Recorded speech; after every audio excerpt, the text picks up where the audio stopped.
Hey team, welcome to this masterclass. The space in between. Do you ever think about it? I'm going to give you 3 tips to really optimize the space in between. I'm in the space in between at the moment.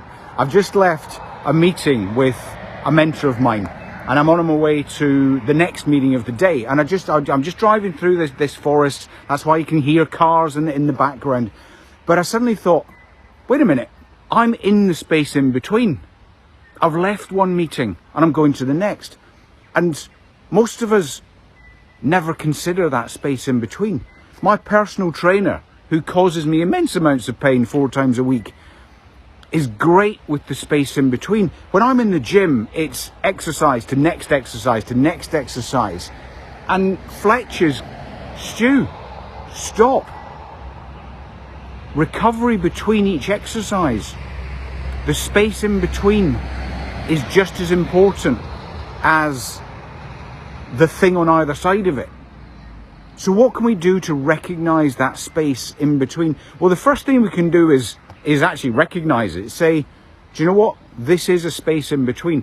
When I work with businesses, business owners, they run from meeting to meeting to meeting to meeting, and the calendars are full. There isn't that 10 or 15 minutes between the meetings to say, recognize that this meeting's come to an end and I'm transitioning to the next meeting.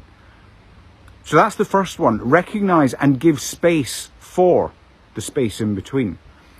And the second thing that we must do, and this is really simple, but we don't do it, guys.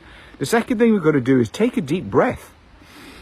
Because when we breathe in and release that air, we're actually changing the chemical makeup of our brains and of our bodies.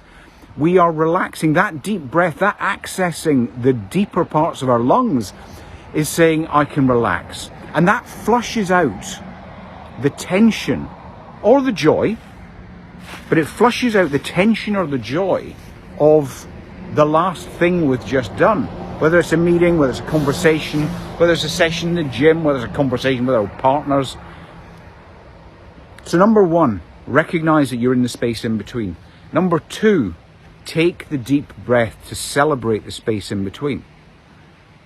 And then number 3, commit to what is next. And if you do those 3 things, you will retain the energy that you started the day with.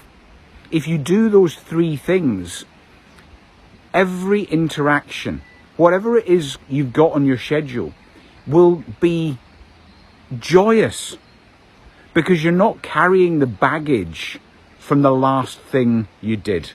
Bit of a long one for this masterclass, but recognize and celebrate the space in between. Go out there and live beyond your limits.